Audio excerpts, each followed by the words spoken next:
It's so hard to convert your own heart over and over and over again.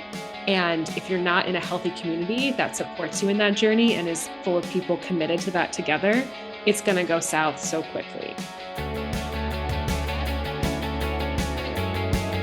Welcome back to Religion to Reality, where this week we're going to be talking about community and the role it can play in our faith formation. I'm your host, Dave Plisky, and I'm joined, as always, by my friend and co-host, Father John Gribowich.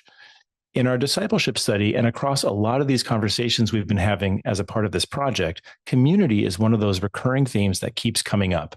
People involved in faith groups more frequently cited community than discussion or learning as the best feature of being involved. And the people that aren't involved in some kind of community express a pretty strong interest in getting involved. John, you are a pretty involved guy in general. I would say that you're very active in a number of communities. Are there anything that stands out to you as of late?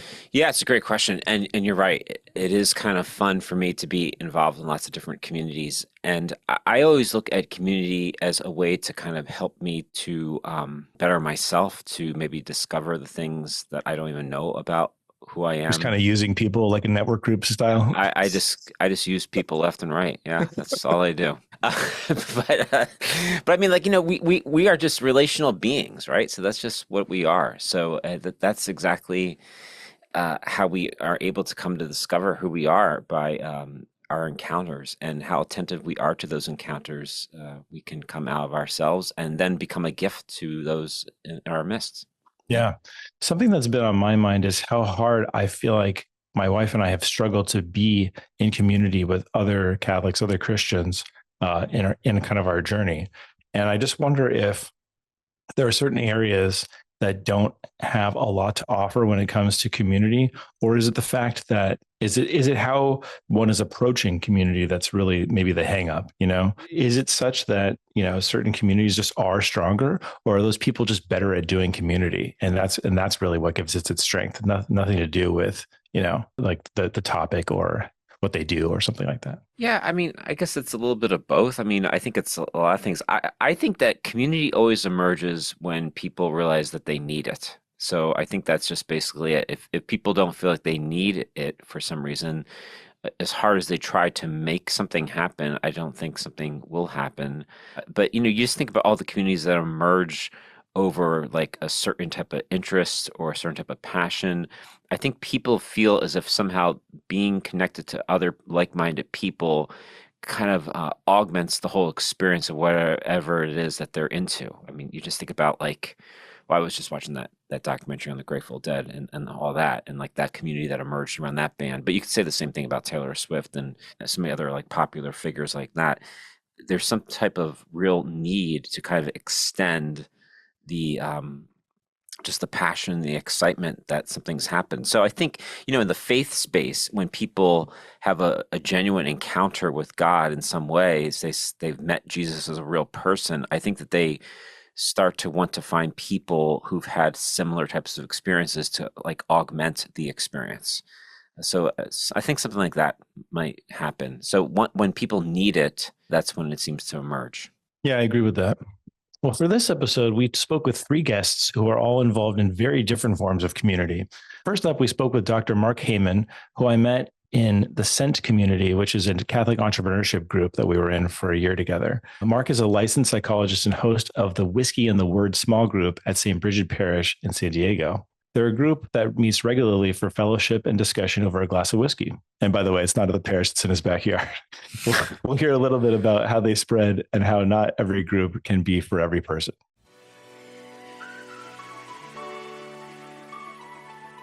Is there a format of some sort, or how do you get the conversation going, or like what does that look like? Yeah, so by definition or by design, there's really no format besides what we kind of the general structure is we meet at 7:00 the first and third Wednesday of the month in my backyard. So it's the same place every week, whether I'm in town or not. And there have been times when I've been on vacation and I left a key for someone and they've gone into my house and gotten the whiskey cart, because we have a whiskey cart where we have all of our whiskey for the group. People show up about 7:00. They pour themselves a glass of whiskey from the cart. And every week somebody we ask someone to bring a bottle. So we have one new bottle at least per week. So we'll just sit around and talk for the first 45 minutes or so. Sometimes someone has something on their mind. They're having trouble in their marriage or with their kids or with their family that they want to talk about and got to get the group's feedback about. Oftentimes it's just, how's life and what's going on? And usually the conversation goes from there. As the group leader, I always have something in my back pocket to ask. I'm always reading and listening and talking, thinking about what would be a fruitful conversation tonight if nothing else comes up. But that's very rarely the case where we have silence or no topic that no topic brought up by the group.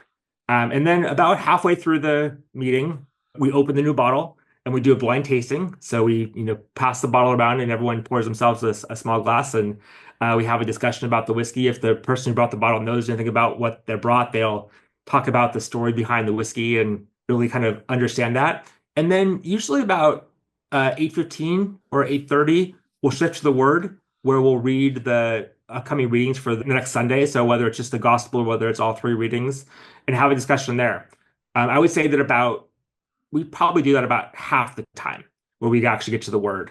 And the other half, we just, because the conversation is flowing and it's fruitful, we don't find a need to stop and actually have that delineation where we focus on the Word, because really we're there for fellowship. And invariably the conversation is always around faith in some way, whether it's direct or tangential. So it started with some guys that you knew from the parish. Has it grown outside of the parish now, or is it mostly guys from the parish? What's the membership look like? Yeah, it's about half and half. So I would say that probably about half the guys who come regularly are parishioners at St. Bridget, and about half of the guys are from other places. They knew someone from St. Bridget who invited them, or they used to be a parishioner and then they moved out of the parish bounds or are now going to a different church. But it's really a mix of, certainly the core of the group is St. Bridget, but certainly everyone is welcome. And even we have quite a few people who are either not Catholic who are interested, or and quite a few recent converts. So people have gone through OCIA recently and then and are now Catholic and really want to have that fellowship that they had never had before. So it's rare that someone's hearing the Word for the first time at these meetings. It's rare, yes. But it has happened before. And I think that the great thing about this type of group is that whiskey really kind of breaks all barriers. And I don't mean that in any kind of social lubrication way. I just mean in the sense that we have guys who come and they'll sit. We sit in a circle, so they can't really sit in the corner, but they'll sit there and they'll just sip on their whiskey and listen and won't say a word throughout the evening. And that's totally fine. No one's going to ever put them on the spot or ask them to share their deepest, darkest secrets. That's not our goal. Actually, very opposite of our goal. Our goal is to be, if people want to talk, then they're welcome to. If people don't want to talk, that's fine as well. But what invariably happens is they'll come a couple of times and they'll just sit there, and then all of a sudden, one day they'll just open up and become a central part of the conversation. So we find that kind of that observation period, people want to take that, is a great way to make people feel comfortable. One thing that I've experienced that's really turned me off in the past is going on retreats or being part of groups where there's forced sharing or forced conversation, either by questions or like going around a group and saying, what do you think? What do you think? And it really makes me uncomfortable. And so I'm very intentional, unless I know somebody and I know them well, to be able to ask them a question and direct the conversation towards them. I'm very careful not to do that, because I want to make sure people are feeling welcome and that that we're growing our fellowship organically, as opposed to making it some sort of forced or contrived fellowship, which again, from my personal experience, has been a real big turnoff. Yeah, I completely agree with that. I mean, I'm not a fan of that kind of group share either, even though I'm in the business of trying to facilitate those things in so many different ways. As a teacher, so many times you're just like, you just want students to talk, right? I mean, so you're trying to, do whatever you can to kind of encourage that. But yeah, there's something there where you're trying to always, you want to create the small group feel, but you don't want it to become somehow like burdensome where people feel like the pressure that they have to respond or have to somehow participate in a particular way. So I really can see the wisdom in what you're doing. Now, one thing I have also done as a teacher, I really enjoy being part of the community of with the staff and the faculty. And so, I'm one of the people who regularly organizes our Friday happy hour. And that's a great time, and it's kind of similar. It's just fellowship, and conversations go wherever they need to go. Maybe it's clearly not as pointed and intentional as what you're doing, but the where I run into some issues, and legitimately so, is that people are like, well, this is only for people who like to drink, and so we've already kind of excluded so many people because and I'm always working painlessly. Like I'm like, no, you don't have to drink to be part of this. There's pizza there. You can just have water and soda. It's totally fine. No one is judging anyone for drinking or not. Has that been any type of have you had any pushback in that regard? Because it is a legitimate concern. So could you just speak of that? Is that something? Yeah, for sure. So a couple of things. So yes, I have had pushback for sure. And my response to that quite honestly is if alcohol is an issue for you, either because you have an addiction or because of something else, maybe this group isn't the best for you. And because I'm very intentional about making sure that we're forming communities in a way that certainly is inclusive, but also inviting and making sure that people are getting what they need.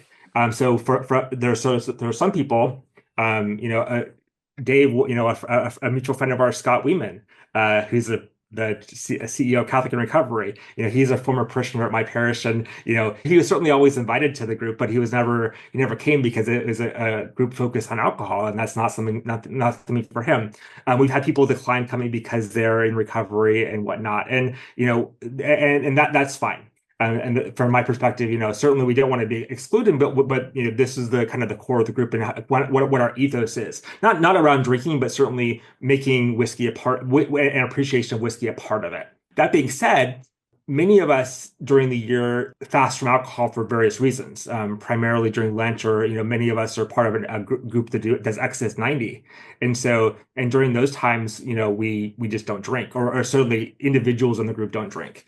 There have been people who have come who don't drink, and just they'll bring a soda or they'll bring water and be part of the group. And while whiskey is certainly a integral part of the social fabric of the group, if you weren't drinking, you wouldn't feel left out because no one would really know. I mean, no one's actually looking and watching what anyone's drinking and that part. So it's been an interesting rub.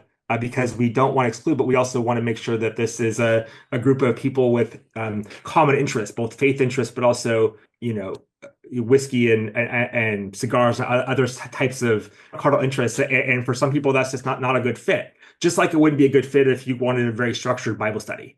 I look at it the same way. We've had people who have wondered why we're not doing, having this, okay, at 7 o'clock we do this, and at 7:15 we move to this, and everyone shares their experiences in a circle. And just like that's not the ethos of our group, being teetotalers is also not the ethos of our group. I know that's not an answer that some people will like, but I think it's what worked for us, and it's really what's helped us to build this community, and it's been very successful. Every group can't be all things to all people. I think that's something it's good to explore to understand that, because it can happen on a parish level. I mean, parishes try to be all things to all people, but sometimes it just doesn't work. I mean, sometimes there's just something about the ethos of the parish that's just not going to feed a person spiritually. Yeah, that's a really interesting place to end there, John, because I went through, just to make it personal, I went through a period with Susie where we were looking around for parishes. We were parish shopping for, I don't know, almost 2 years, I think, while we were trying to discern, like, where is this community that's going to feed us spiritually, like you said. At the end of all of that, we sort of ended up right back where we started, partly because the reality of having a kid is just like, okay, well, driving more than to the closest parish is just like, really difficult right now. But also that's like, it's where we have our relationships, and what else is community besides a series of relationships with the people that, you want to be walking with. And so we kind of realized, you know what, like this may not be a place with the best homilies or the best music or whatever else, and those things are, I'm not saying those things are always a problem either, but it's just trying to kind of optimize sort of the liturgy or the Catholic experience or whatever. It just left us realizing like, maybe it's us. And that's what I was trying to hint at before, is like, maybe what we're really called to do in community is kind of accept whatever it is that we don't like about the place and still find it somewhere that we can be fed. Yeah, I think that's a great point. And because underlying that is the understanding that, first off, in any situation, God shows up. In any situation, you're going to be taken by surprise on the movement of the Spirit and how it just enlightens you and brings you into a new way of just, if anything, seeing the world or seeing your life. So, and especially if even in the worst situations, however we define the worst situations, I mean, at the heart of the liturgy, we are having two or three gathered in the name of Jesus himself. So like something has to happen there, right?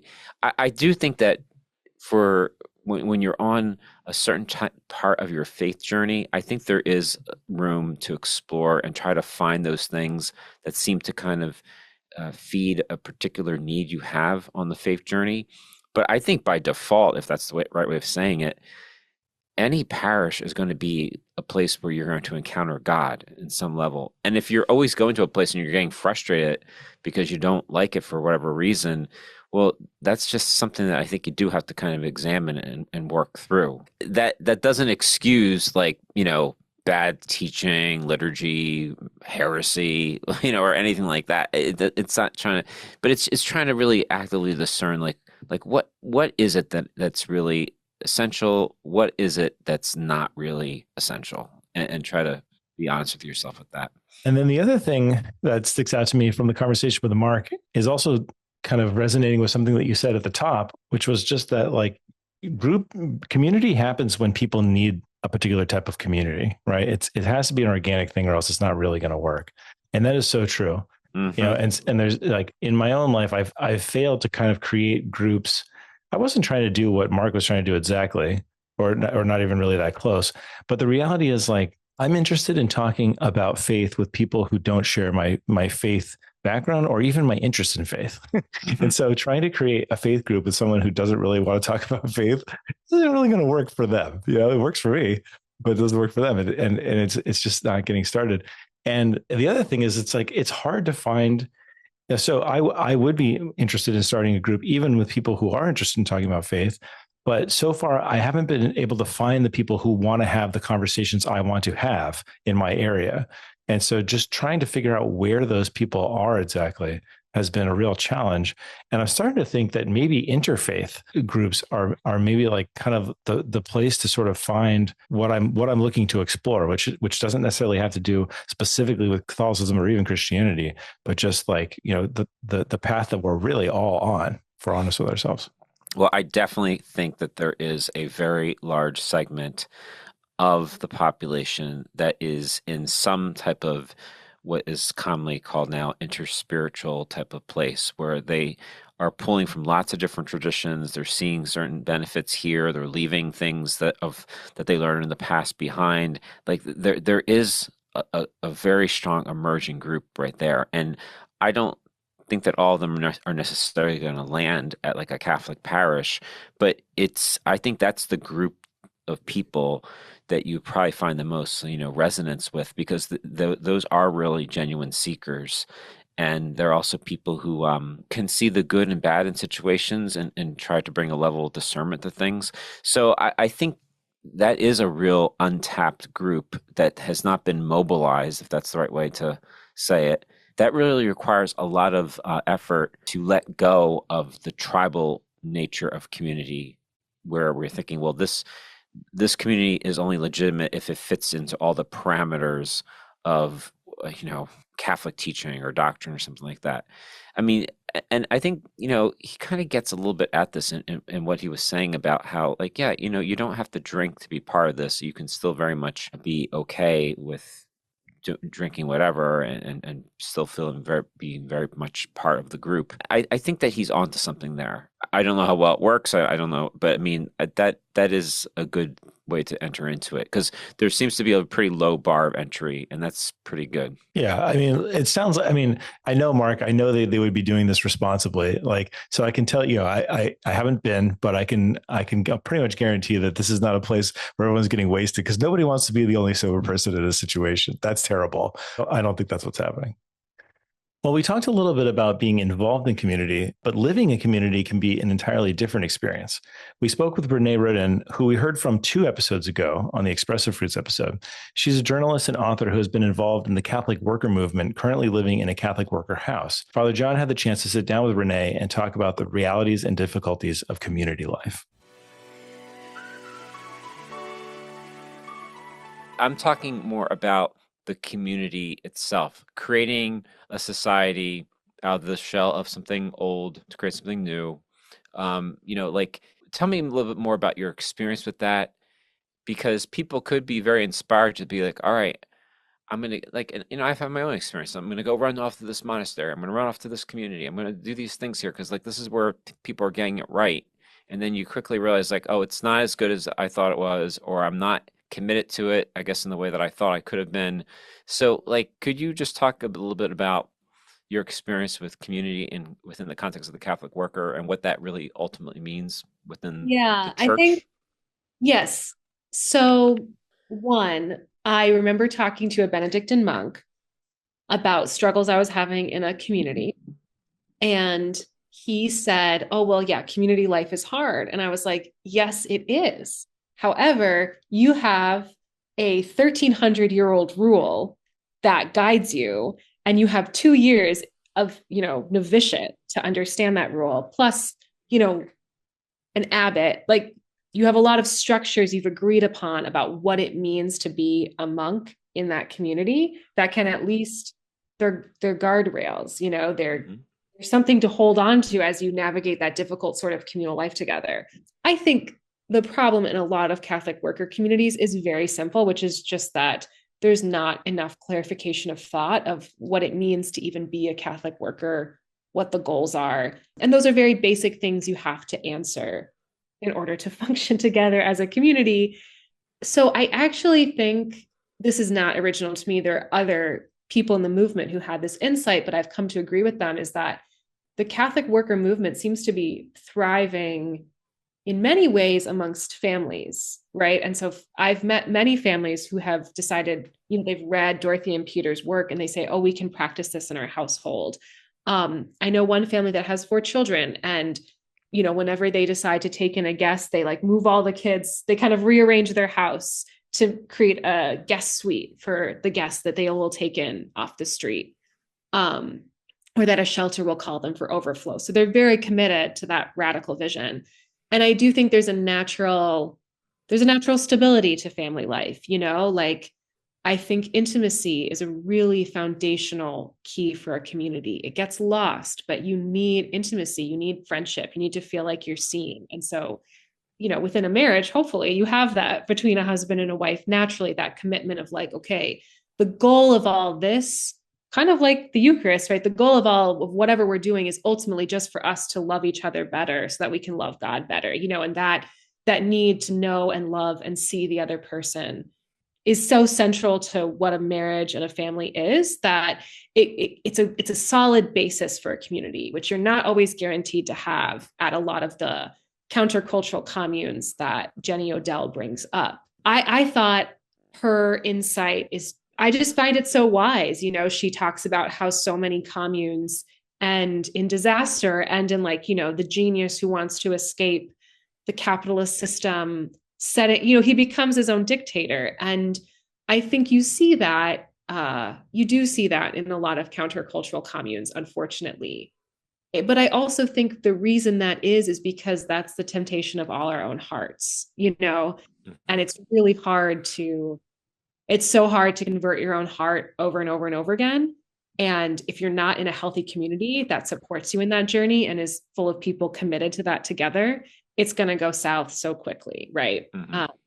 Whether that's a marriage, a monastery, a Catholic worker community, like it takes a lot of personal accountability. I do think that the Catholic worker is a very practical vision, but I think one of the sort of wisdoms that I feel like I've learned is that if you want to start a Catholic worker, you should first comes your friends, first comes the people that I know some friends in North Carolina who started their kind of Catholic worker community.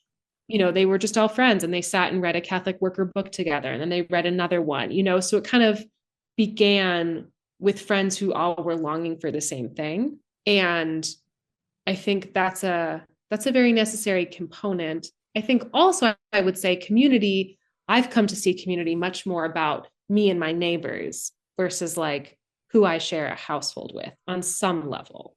Or I think that's the more important community to focus on for a Catholic worker. Like you might think, oh, I'm not a Catholic worker, I don't live with 10 other people. That doesn't mean anything, like you can live in an apartment alone, but if you are practicing hospitality as much as you can, trying to organize with your neighbors, having these clarification with thoughts of friends, trying to create that community, even if you don't all share the same roof. I think that's very much in the organizing spirit of the Catholic worker. Yeah, and maybe as we're kind of winding down, let's talk a little bit about some of the more difficult or controversial aspects of the Catholic worker movement. There's a lot of younger people, let's say, who find Dorothy Day in some way. They read her Long Loneliness autobiography, or they're introduced to her in some capacity, and they get really excited. And then they try to find a Catholic worker house that they can say, oh, well, let's see how this is all lived. So they're all excited and they go to try to find a community, and they're quickly disheartening because in the community they feel like, well, the brand of Catholicism that I grew up on, which was very, let's say, mass centric, sacramentally driven, that doesn't seem to be part of the community. So like, how do Catholic workers negotiate through all these different types of Catholic workers who have all different types of things of, say, Dorothy and Peter's vision that they latch onto, and some of the more explicitly Catholic things that people would say are like connected to doctrine, dogma, sacraments, rituals. Those things are not necessarily something that they're in for. So like, what could you tell someone who's, disillusioned by that? Yeah, I think so. Yeah, I really haven't personally had that experience, but yes, I have talked to people who've had that experience. Hmm. I think one thing that I've noticed is that young people go on to create their own houses, right? They Hmm. find a Hmm. like-minded person, whether that's a friend, a romantic partner, and they create their own houses. And I've seen some of the most creative Catholic worker houses that I admire, that I feel like have a fresh new vision, are completely committed Catholics. They have a beautiful liturgical life, and they, yeah, have a lot of energy, right? They're a bunch Hmm. of young people, kind of like those first Catholic workers in New York. They have a lot of energy and they're on fire. And so I think I would, kind of advise someone to look for that kind of community if that's what they're looking for. They're easy to find online at the Catholic Worker website. I also think, talking to people who've been in more difficult community situations, the beauty of the Catholic Worker is that it's just a space of radical welcome. There's always asterisks because we're imperfect humans, so it may not always feel that way to people, especially if you live there. But yeah, they are spaces of radical welcome. They're so rare, and they draw a lot of people who've never felt belonging anywhere else, Hmm. and who did, whether by the church, by society, like you name it, right? So they draw a bunch of like very wounded people to them a lot of Hmm. time. I think they're often so engaged in healing and responding to the immediate needs of people outside their community. There's often not a lot of energy or time to like heal one another in the community. So I think that can sometimes lead to those dysfunctions. And what's always really interesting is I think even if folks in the house have had a bad experience with church or are no longer interested in participating in that life, I always find that people at churches are often very interested in getting to know the worker. So that can also be like a helpful infusion of life and energy and hope of inviting, folks from your parish to come over. And I think that can sometimes, create, it won't often heal wounds or heal divisions, but it can, create this new sense of positive engagement with the church. I remember one of our parishioners who helped run the food pantry in Chicago. She had a lot of questions about the Catholic worker because she was very confused because she remembered the Catholic worker. I can't remember what they were doing. There was some like pro-life or pro-choice rally, and she remembers them like not reflecting the church's message on it. So she was very confused what the Catholic worker was. And I think that's where, we would have just explained who Dorothy was and kind of the original vision of the Catholic worker, and that it is anarchist, and people apply this message in lots of different ways. That some ways people would describe as unorthodox, some as orthodox. And so really it's important to just kind of look around and find the community that you feel like represents your Catholic faith. But also I think there's an invitation to dialogue. Catholic workers are Americans just like anyone else. So they're not always the best at dialogue, but I think that's also, I feel like what we're called to do is to try to Catholic worker tradition of clarification of thought of okay, well, why do you think this way? Why do you feel this way? That's really hard to do in community when you're living on top of each other as well, to have that space to encounter the other person as a person and say, well, why do you want to do it this way? Or why do you think this way about the church? I just think about how much of community is contingent upon clarification of terms, so to speak, right? Like, what is it that this community espouses? What does it believe? What's its mission? Clearly, in the Catholic space, we have creeds and we have other things that kind of make it very clear as to what the ideal is for everyone to hold to. Any good community can only function in as much as how many people within it adhere to, let's say, the law or the constitutions that oversee it. So that's really interesting because we don't necessarily approach the desire for community with the desire to follow a rule, so to speak. I mean, some people do, clearly. I'm not saying that's not. But that's an interesting type of tension. I think because a lot of people just want to be accepted for where they are, who they are, what they think, what they believe. And if you have certain types of viewpoints that don't seem to kind of reflect what the community has already determined to be the viewpoint, so to speak, that's a very tenuous place to be. Yeah. I mean, I think the clarification of purpose of a group is important, but I don't think it always needs to be explicit. Is maybe the way I'd say that. So, the first communities that we're a part of are like just our friends growing up, right? Very few friends growing up will ever kind of call a little meeting to order and be like, all right, guys, what are we actually doing here? Like, why are we playing video games today anyway? But I think there's a little bit of that in like any organic group that continues, like no matter how old we are, right? You and I, John, are in what I would call an ongoing small group with another friend of ours. Right. And we have weekly conversations every week, every year, ongoing. And we've never had to have a conversation where we're like, why do we do this? Like, what's the purpose of this? We just know. Right. We know why we do it. We never had to say so. Right. Right. But it is purposeful. Like if it wasn't, for sure, our other friend would be out of there. I think it needs to be present. Like the purpose needs to be present, but not necessarily explicitly there. The other things that Renée was talking about was the kind of themes of successful communities was stability and intimacy. And she even kind of ended by saying but not too much intimacy. You can't be living on top of each other, right? Like everybody needs their own space. Right. Otherwise it's not free intimacy. It's forced intimacy somehow. I liked that because it was resonant with what Mark was talking about with his group, right? His group, he says we always meet at the same time every week, even if I'm not even home. Like it's always going to be in my backyard, same day of the week, every week.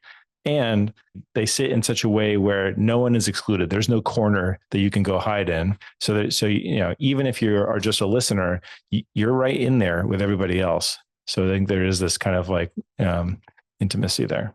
And then, of course, the other aspect specifically of the Catholic worker is this radical welcome, which I think what I heard Renée calling us to do is each of us to think about how we can live that radical welcome, even if we're never going to be living in a Catholic worker house or something like that. What does that look like in our own lives? Yeah, definitely. Radical welcome. That's a great way of saying it. I mean, it's hard, right? Because it requires trust. And that's like seems to be the thing that we aren't talking about here yet, is that trust is essential in order for a community to succeed. And it's essential for someone to enter into it. Like, you have to be willing to trust that the community is going to accept you where you are and going to walk with you where you, let's just say, where you want to go. I think we have an epidemic, is that the right word, for lack of trust in our society. And I think that that's maybe why community flounders a lot. Agreed. The other thing I was picking up on that she was talking about is that the purpose ultimately of community is conversion of heart. And she was saying part of the point of being in community is that you're not going to be able to do that for yourself all the time.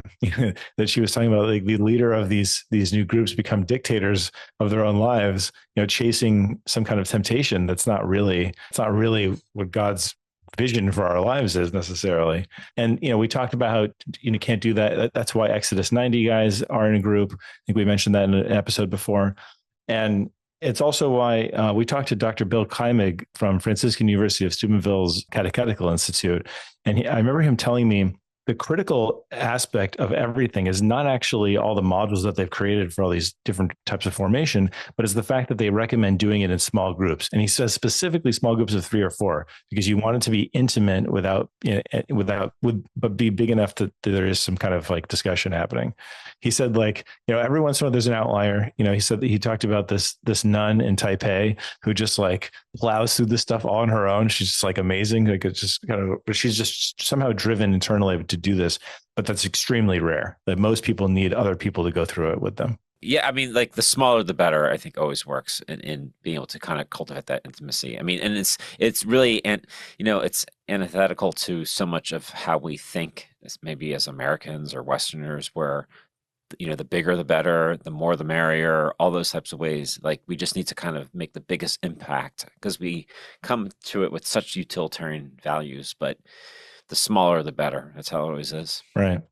There's also the idea of how we even define community in the first place, especially with more people talking online and connecting online than ever before. So to go into this a little bit more, I spoke with one of my coworkers from DeSales Media, Luisamaria Hernandez. In addition to her role here as a success and solutions consultant, Luisamaria has been involved in many different Catholic communities over the years. We spoke about the nature and role of digital communities compared to traditional in-person groups.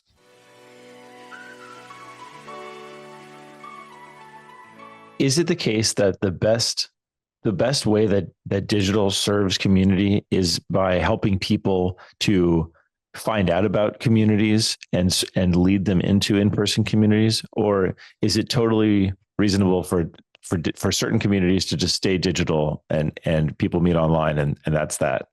I think it should be used as kind of an entry point, right? It gets you knowing what's happening. People don't know what they don't know. So I think that it's maybe the first option, right? Where people are getting to know what's happening, getting to know what's available to them. And then that leads to that in person. Sometimes, again, right, you might be in different places around the world, but or even the country, and you might not be able to meet in person. But I think my hope with the development of digital ministry and communications is that people will be empowered and encouraged to say, we've been meeting online, now let's meet in person. Right. And that even if that in-person connection doesn't happen within the group or community that you're a part of, it'll inspire you to either start your own community or be part of a community that's already in existence. Because you might have something right in your backyard that's really close to what you're seeking online.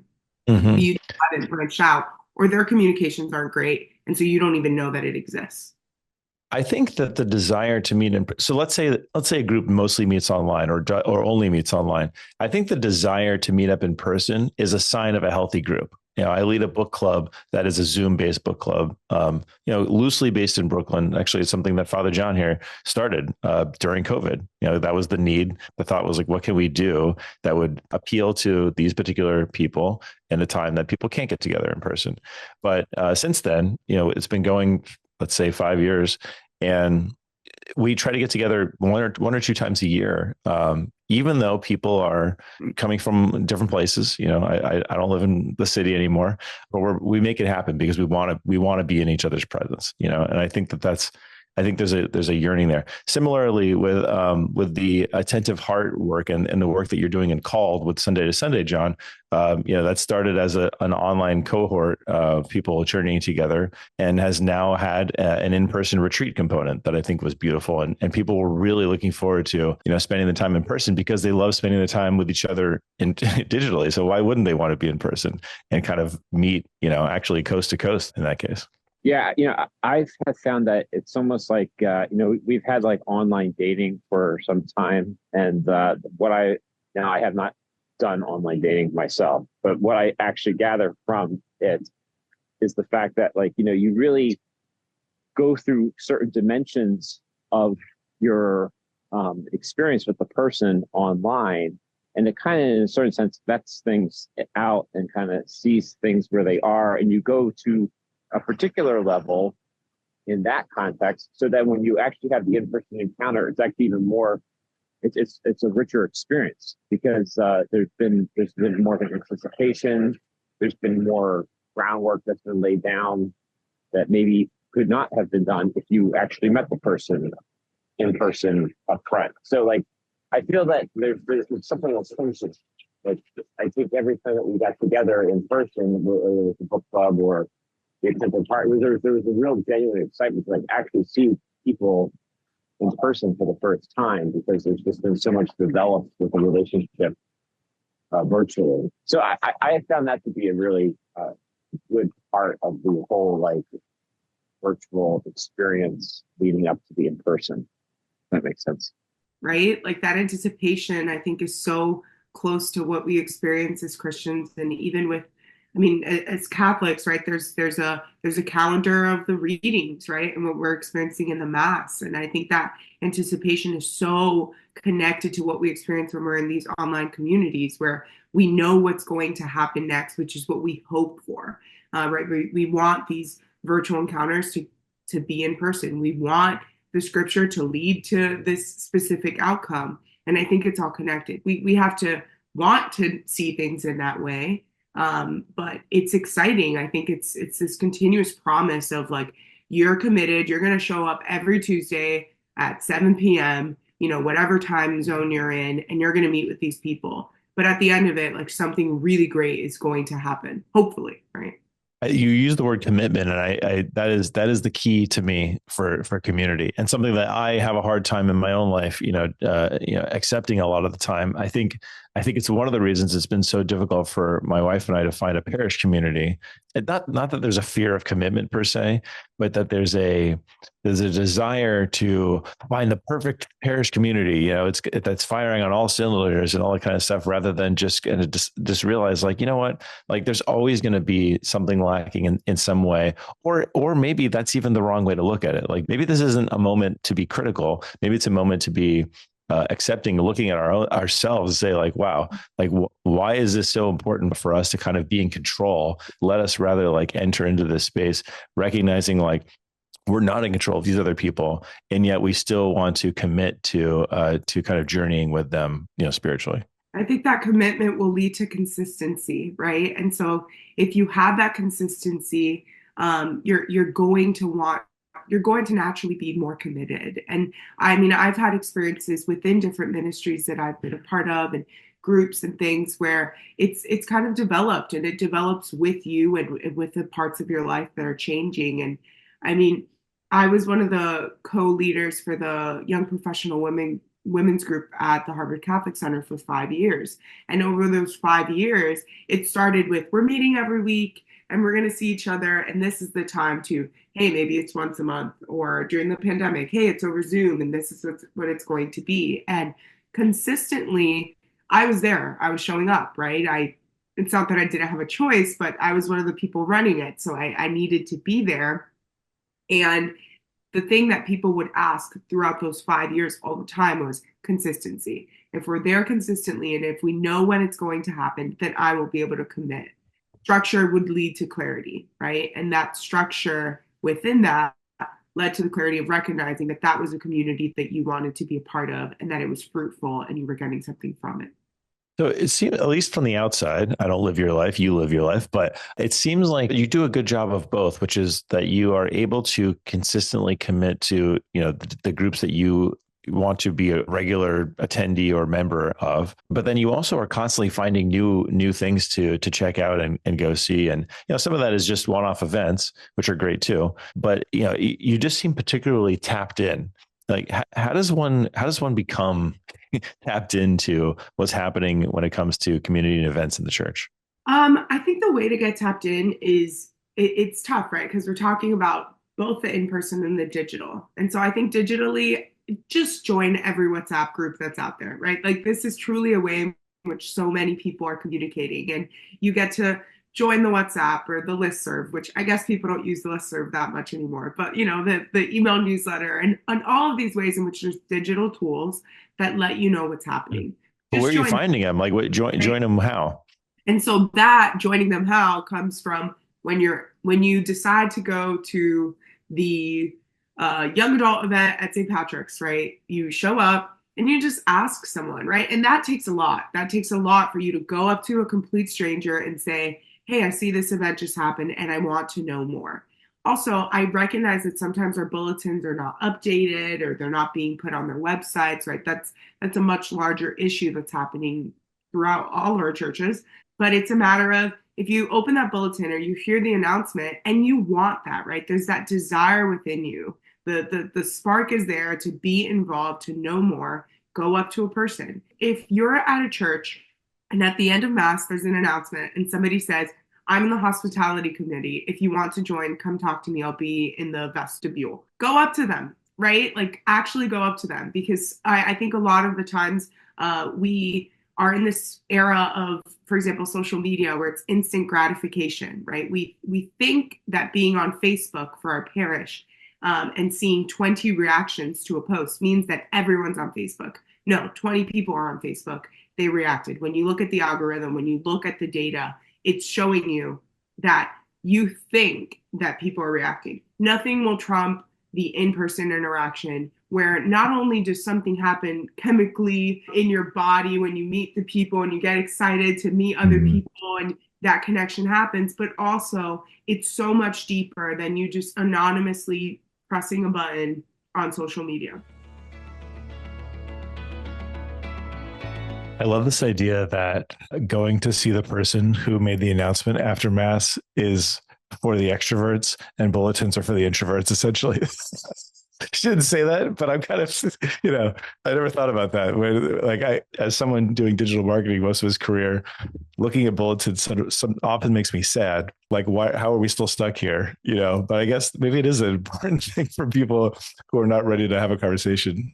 Yeah, I don't think we can get away from bulletins at all, Dave. I know that there's always this idea that we can, but it seems to me that is such a very important touch point with people. I mean, and even with younger people, I mean, the students I teach, I don't think that they would ever kind of pass the opportunity to actually get something physical in their hands. I mean, I think that that's very much connected to everything we're saying about the importance of being physically present to each other. So this is another kind of extension of that. So, yeah, I mean, you do have a relationship, of course, with your computer or with your phone, but the problem with that is that it covers everything and anything. It's not really focused on one thing. You can be using those devices to tap into anything that's part of your life that requires you to be engaged with that. Yeah, no, that's right. But the bulletin has certain types of parameters. Like this is only coming from this church, and that's all you can do with this is just be able to read this. And I think that that's kind of also what it is with people, right? I mean, what you see is what you get, and you enter into that. So I think thinking about what a group or a community is for is so important to deciding that question about the end goal when it comes to the digital experience. What I mean is, you said something to Luisamaria in that conversation. You said that the doing it something digital first and then meeting in person can create a lot of sophistication and lay some groundwork that isn't there if the people haven't gotten to know each other first. And that really resonated with me because I once upon a time was in a long distance relationship, and where I was doing the original online dating, where all you could do is have Skype conversations. And yes, it was Skype, and this was before whatever. And like that type of date, people hear that and they're like, oh, that must be so much worse than in-person dating. Well, at first, no, because actually, like, compare just being able to talk to bowling or a movie or whatever. Like when you just talk and that's all you're doing for hours and that's all you do for days or months or however long this thing goes, like you really get to know a person. Talk about intimacy, right? Like you get to know someone on a very deep level that doesn't usually happen in my experience with other types of with in-person dating. However, what's the point of that relationship, right? If there's no end in sight to the digital only, then you got to get out of there. And I've been there. And so I think asking that question, like, what is this for?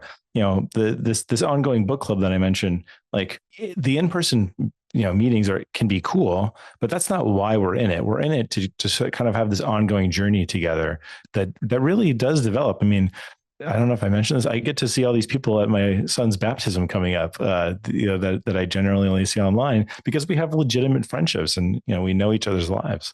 It can be very deep over years. Maybe the thing is that the virtual component is very task oriented. Like we're doing this for specific tasks. It's like setting up a Zoom call for a meeting. Like, at this meeting, we're going to do these things. And then the in-person encounters are maybe less task motivated. It's more about the celebrating the experience of just being in each other's presence. So I think that, maybe we can be okay with, a virtual space providing a certain type of need that is maybe not done very well in person all the time. Maybe it can get certain things done better.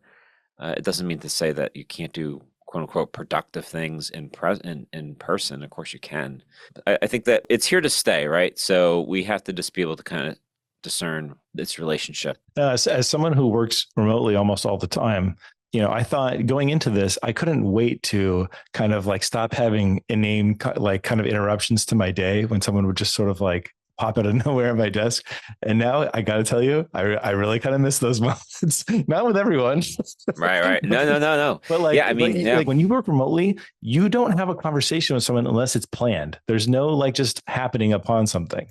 You're right. There's always a purpose. There's always a task at hand when you're having these kind of planned meetings. It's probably one of the reasons why you get upset when I'm late to something, because I'm like, well, I just met a real person outside and they made me late for this meeting. And this is why there's certain like new technologies, like I guess it's not that new these days, but like Discord, for example, has been kind of interesting because you can kind of just leave your chat room open. And if someone comes in, you can just chat, not necessarily any expectation. Of course, the fact that you're going into that room instead of another one means there is sort of still already some focus in some way. But interesting. Yeah. But you can think of it as a place where someone is rather than a reason for someone to gather. That is it for this episode of Religion to Reality. We hope you learned as much from these conversations as we did, and that maybe you're walking away with some new perspectives on community. Maybe you're thinking about the type of small group you're called to join or even start.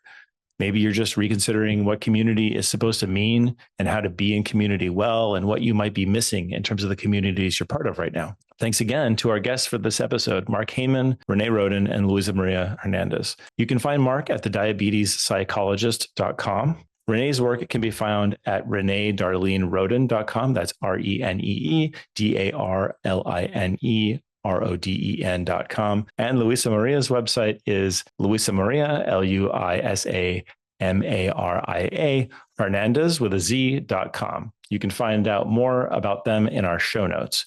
Please join us again next week, where we're going to be talking about data, from other studies to a look at the Synod on synodality. Once again, I'm your host, Dave Plisky, joined by my friend and co-host, John Gribowich, and we hope to see you again next time. Religion to Reality is an initiative of DeSales Media created by me, Dave Plisky, and is produced and edited by Connor Donnelly. If you found value in our conversation, please subscribe wherever you listen to podcasts. If you love the show, ratings and reviews go a long way toward letting others know about the show. Go to religiontoreality.org for more details and resources. And if you are ready to take the next step and join in community with us, check out the Called Learning Community, co-founded by Father John Gribowich. Go to calledcommunity.com to sign up for our free online gatherings.